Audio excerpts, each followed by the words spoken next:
Hello, everyone. Welcome to Liam's Lyceum. I'm your host, Liam, aka Hambar. Today, I'm doing my weekly update. This is Liam's Leapings number 45 for the 1st of July, 2023.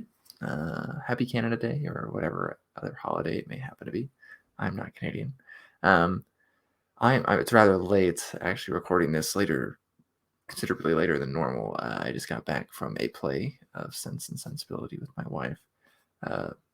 My girls are with my parents for the night, and and also my desk has shifted slightly. I don't know if you can tell really. Kind of have my computer at an angle, so you see less of my closet over there. Um, but that's because we're preparing this room basically to be a nursery for the baby on the way. So, anyways, this is where I just talk about the reading I did this week. I started with the short stories this time. I didn't really write much of anything this week. I'm kind of getting through a short story, kind of like space opera idea that I had. But anyways, I read this. The Valfarian armies were always real by Z. Xruz. I think it's a pen name for Eric Asico. Um, this is a pretty interesting story. It's free online. I couldn't tell you what the website is, but if you look up Eric Asico, probably find that. It's pretty interesting. It's like from two points of view, but they're like the same. That makes sense. Like one's like a delusion, or I don't know. Some reality is blended some way together. And then I read another one that's kind of a short story. It's a poem. Actually, it's about 660 lines, if I'm remembering correctly. It's Sir Gawain in the Carl of Carlisle. It's from about the year 1400. It is again a poem. I read it in Middle English, which was quite fun. And I quite enjoyed it, to be honest. It was a fun exercise. I'd like to read more poems in the original Middle English. Um, and I like Sir Gawain and the Green Knight a lot. So I was like, let me read another story of Sir Gawain. So Sir Gawain and the Carl of Carlisle.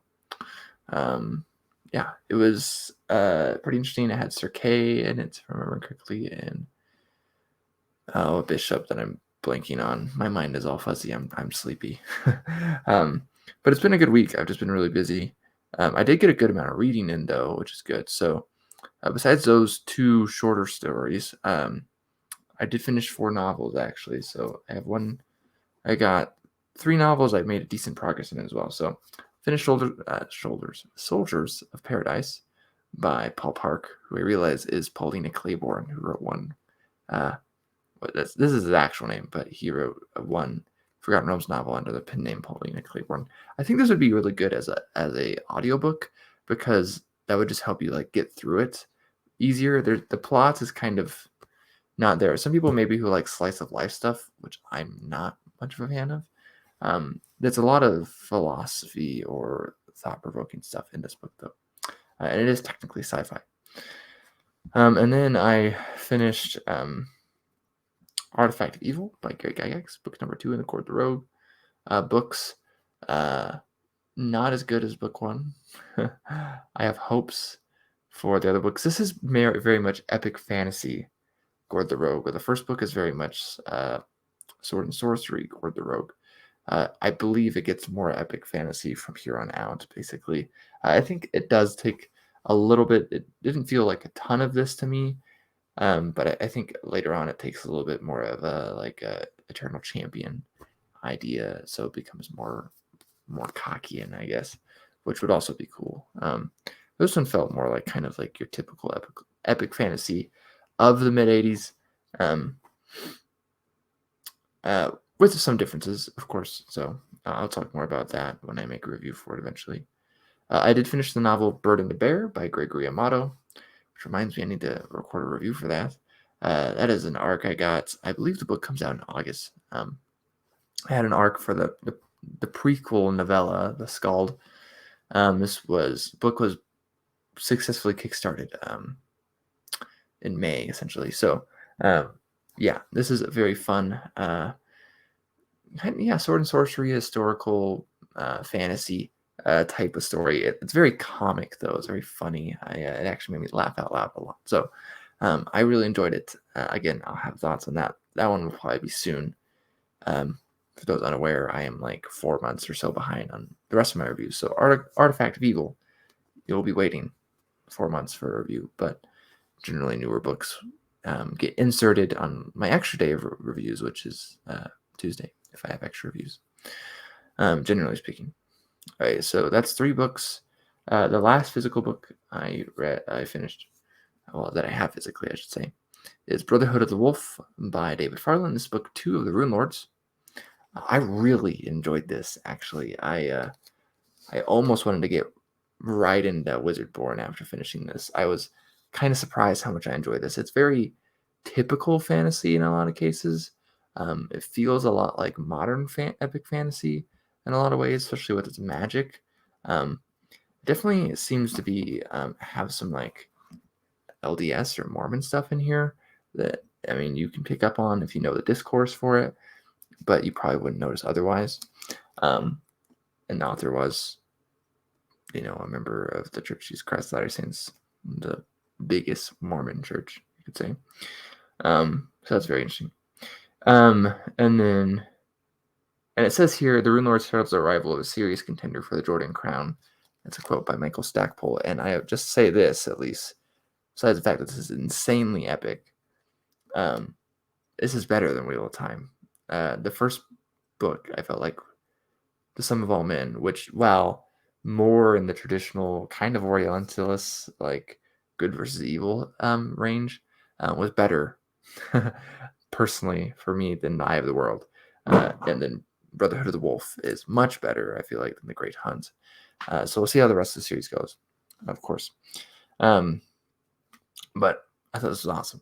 And I don't say that lightly because I was been kind of burnt out on epic fantasy for a while, but I say that, and then I've been praising, Malazan, and then I really liked the Blade itself. I like this more than the Blade itself. The Blade itself is also very stereotypical epic fantasy, European medieval based. The thing it does really well is its characters, right? And that's what makes it noteworthy, I feel like.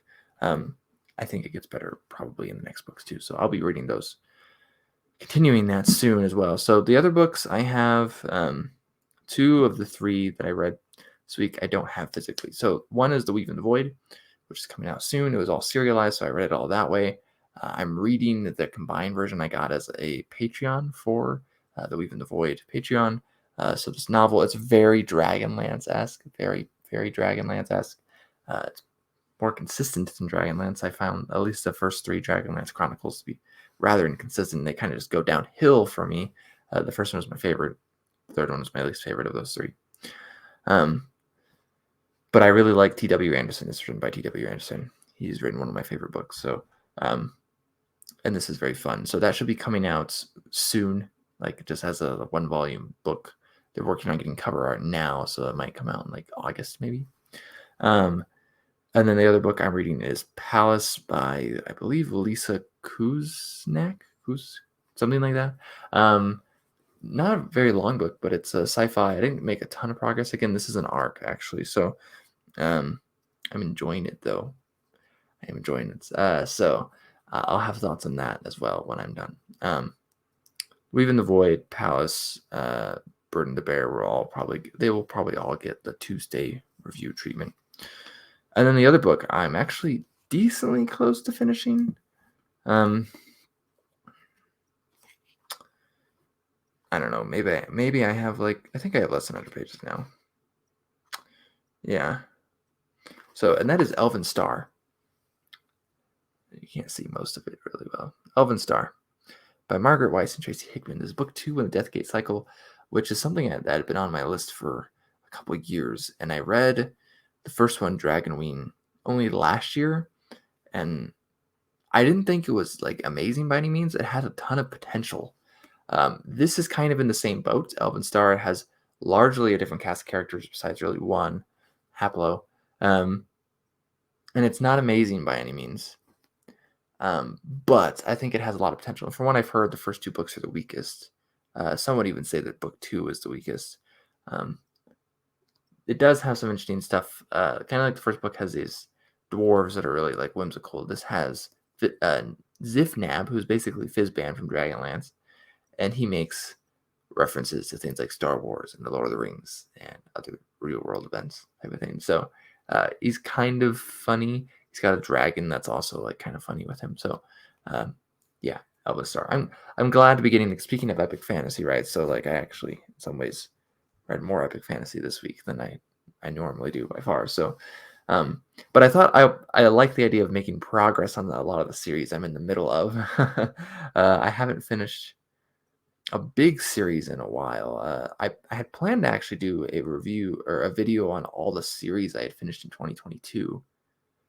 Um, and now it's July, and I didn't do that, so I probably won't. But I don't know if anyone would be interested in that. I just don't normally make videos like that. I know most people on BookTube do, but I normally don't. So